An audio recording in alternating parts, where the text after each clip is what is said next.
Imagine making 50K and seeing 20K of that going straight to HMRC. That is a reality for a large number of everyday property owners. But what if I told you there are a bunch of completely legal ways to bring that tax bill down, and in some cases, even to zero? So I work with property investors every day, and one of the things that is increasingly keeping them up at night is tax.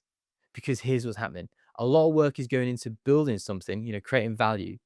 And then when the success finally comes, the government comes along and takes a huge chunk of your money. And if you read the news, you know they see you as an easy target and will probably be coming for you very soon. So let me give you a clear picture. If you're earning, let's say, £60,000, you're paying 40% tax on everything above the basic rate threshold. And that can sting, fine, but okay, you can deal with that.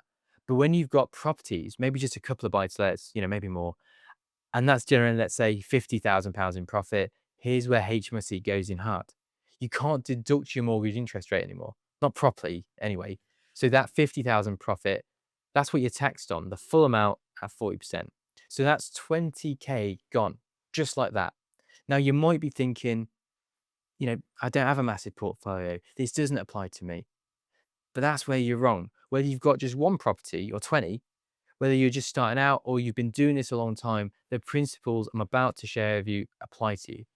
Because in reality, the tax system doesn't really care about your personal circumstances. It just wants a piece of your pie. So let's get stuck in. Let's start with something that applies whether you own a property in your personal name or through a company. So if you're married or you in a civil partnership and your partner earns less than you, there's a simple document called a deed of trust that can save you thousands. So the way it works is a deed of trust changes the beneficial ownership of your property. The legal title might still be in your name alone, but the profits and eventually the capital gains tax gets split according to what ratio you put in the deed. You currently own a property that makes, say, 50K, you paying 40% tax on that. So that's 20K. A deed of trust allows you to split the beneficial ownership. You can make your partner a 50% owner. Now you can each take 25K. If they're a basic rate taxpayer, they pay 20% on their 25K, that's 5K. You're still paying 40% on your 25K, and that's 10K. So the total tax is 15K instead of 20K. You've just saved yourself 5K with one document. And you don't have to wait until the end of the tax year. If you put the deed of trust in place today, it applies from today. You can't backdate it, but you can start saving tax from the moment it's in place. And this isn't some aggressive tax avoidance, scheme. It's completely standard. People have been doing this for decades. Originally it was for capital gains tax, but now it's become more valuable for income split. Now I'm going to cover as much as I can in this video, but if you want a complete guide on everything I spoke about, plus the ones which I didn't have time to cover, just download our guide. It's in the description below. So let's keep going. If you're operating as a sole trader with property, you need to know about partnerships. Most landlords just don't think about it. They just file their self-assessment, pay their tax, that's it. But partnerships can save you a lot of money. You register a partnership with HMRC, simple process, you get your UTR, just like you've done as an individual, but now you can split your income in any ratio you want, not just 50-50. So by registering a partnership, you're demonstrating to HMRC that this isn't just a passive investment. You're running a business, a proper business. And that distinction becomes crucial later, and I'll explain why in a moment. But first, the tax savings. Let's say your spouse does most of the actual work managing the properties. They deal with tenants, handle the maintenance, do the admin. You're pretty hands off. Maybe you just help with the big decisions, deal with the finance side, but day to day, that's them. You could have a partnership agreement that reflects that. Maybe 75% goes to them and 25% goes to you. Now, you need to be genuine about this. If HMRC does inquire, they'll want to see evidence. What does each partner actually do? You need a written agreement. You need to be able to show the work is split realistically. But if it is real, and for most couples with property, one person genuinely does more of the work, then this is completely legitimate. So let's look at what happens to that 50K profit with a 75-25 split. You take 12,500 and you're taxed at 40%, so you pay 5K tax. They take 37,500 but are taxed at a lower rate of 20% and they pay 7,500.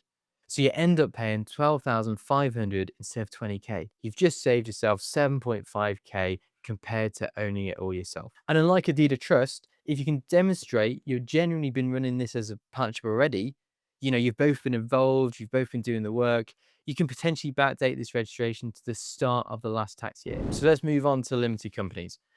I know what you've heard. Moving properties into a company is expensive. It's capital gains, stamp duty. It's not worth it.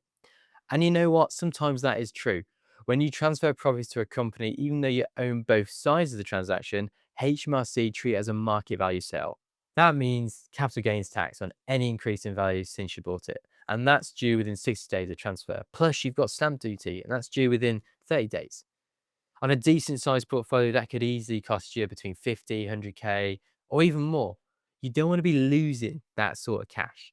So before you even think about incorporating, you need to ask yourself some hard questions. Are you emotionally attached to these properties? Do you want to keep them for the long term? Are they part of a family wealth strategy? Or are they just fine? They're doing okay, but if the right opportunity came along, I'll just sell it. Because if you're on the fence on whether you want to keep them or not, you don't want to pay a fortune to move them into a company just to sell them 2 years later. That's just throwing away money. But if you're building long term wealth, if these properties are staying in your family, or if you're thinking decades, not years, then you need to talk to someone about changing to a limited company because there's a way to move them without that upfront tax hit. And once you're in the right structure, the savings they compound every year. And this is where it pays to get, proper advice, as most accounts just don't understand business well enough. So you remember when I said partnerships demonstrate you're running a business, not just passively investing. This is where it matters. There's something called Section 162 Incorporation relief. It applies when you move any trade, any business from a sole trader or a partnership into a limited company. And the key word is trade. HMRC's default position with property is that it's an investment. It's not trade. And investments don't qualify for incorporation relief. But when you're running a registered partnership, when you can show you've been, actively managing the business, when you've got agreements, you've got records showing this is, genuine business activity, you're building the case that this is a trade. And if it is a trade, you qualify for incorporation relief. Instead of paying capital gains tax on the transfer, that gain gets rolled over. It only becomes payable if you ever sell the shares in your company, which, if this is a long term family business, you're probably never going to sell them. The property might get sold, but the shares, they stay in the family. Plus, if you're a partnership, you can claim an exemption from stamp duty as it's classified as a reorganization of ownership, so you don't pay stamp duty either. Suddenly, that 100K incorporation cost becomes zero upfront. Now, this is case by case. We have to look at your specific facts. How long have you been running the partnership? What work are you actually doing? Is it generally a trade? Because we follow the case law, the actual tribunal cases where HMRC has, challenged this and lost. We make sure your facts line up with, what's been accepted historically. Some advisors even go to HMRC for advanced clearance on these things. So it's a well-established method, but you need a specialist who understands this area because getting it wrong means HMRC comes after you for the tax they think you owe. Once you're in the company, you unlock other benefits. So one of those is company pension contributions. In your personal name, you're restricted in what you can do. You can't contribute more than your earnings, and there's a 60K annual cap. In a company structure, you could be taking a salary of, let's say, 12K, just enough to cover your personal allowance. But the company could be making 50K pension contributions for both you and your spouse if you're both directors. So that 50K property profit, it goes into your pensions instead of to HMRC. And the corporation tax liability, well, that's zero. Again, it's not a loophole. The government wants people to save. They've made pensions tax efficient for a reason. Now, this next section you probably haven't thought about because it means, well, you're gone, but your family will appreciate if you've thought about it. So you're building, your portfolio. It's growing in value. You're doing well. But every pound of value you create is also creating an inheritance tax liability for your family. 40% on anything over 325K per person. That's your nil rate band. So if your property portfolio is worth 2 million, that's potentially 670K in inheritance tax bill when you die. You worked your whole life building something, and then HMRC takes 40% of it before your kids see a penny. It doesn't really seem fair, does it? But if you set up your company structure correctly, ideally from day one, you can protect against this. I'm talking about multiple share classes, freezer shares and growth shares. And here's how it works. You set up the company with different classes of shares. Let's say you have A shares and B shares. Your A shares, they're the ones you hold, but they've got a restriction built into the articles. They can grow to a certain value, let's say 500K, and then they freeze at that point. All future growth goes to the B shares. And those B shares, they're held by your children or a trust for your children. So if the company goes from 500k to 2 million, that extra 1.5 million of value isn't in your estate, it's already in the next generation, so there's no inheritance tax. Now, there are commercial considerations here. If you give your children too much too soon, that can create issues with mortgage lenders. They want to know who really controls the company. And you need to think about what rights those B shares have. Voting rights, dividend rights, all of that needs structuring properly. But if inheritance tax is a concern, and if you're building serious wealth, it should be, then getting this right from day one is crucial. The alternative is to set up the company with multiple share classes from the start, but keep them in your name initially. Then when you're ready, you transfer some to your children or to a trust. You can use gift relief to do that transfer tax-free in most cases, but you've got to stay on top of it, because if you let the value grow too much before you act, you're creating a capital gains tax problem when you try and shift those shares. This is estate planning. It's thinking decades ahead. And a limited company gives you flexibility that owning property personally just doesn't. Look, I'm going to be straight with you. I think most accountants struggle with this. They understand standard tax returns. They can file accounts for a shop or a consultancy, but property, especially when you're mixing it with other business income on multiple streams, they can get out their depth, and they might not think about the proactive things you should be doing to save tax. We're chartered accountants who work with property investors and business owners every day. We structured dozens of Section 162 incorporations. We know what HMRC will and won't accept.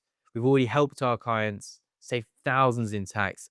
And here's the thing, getting this wrong is expensive. If you try and claim incorporation relief you're not actually entitled to, HMRC will come after you for the capital gains tax, plus interest and penalties. If your partnership agreement doesn't reflect a genuine work split, they'll disallow it and assess all the tax on one individual. If you set up the share structure incorrectly, you can create tax charges rather than avoiding them. You need people who've just done this time and time again, who know the case law, who understand how HMRC thinks, because this isn't about being aggressive. It's about being smart and using legitimate reliefs properly. So here's what you need to do right now. First, be proactive. Don't wait until January 31st when your tax returns are due to think about this stuff. Don't wait until the end of your accounting year. Review your situation throughout the year. A deed of trust can be implemented now and start saving tax immediately. A partnership can potentially be backdated if you can show you've been operating that way all along. The worst thing you can do is nothing. So grab our free guide. The link is in the description below, and it goes through all these strategies in detail, plus several we didn't cover today. Or if you're just sitting there thinking, this might apply to me, but I need to talk it through with someone who actually understands, book a call with us and we'll look at your specific situation and tell you honestly what's going to work and what's not. Because here's the truth, every pound you pay in unnecessary tax is a pound stolen from your future. HMRC isn't going to call you up and tell you how to pay less tax. And, a lot of accounts won't either, because they probably don't even know these strategies exist. This is on you to be proactive.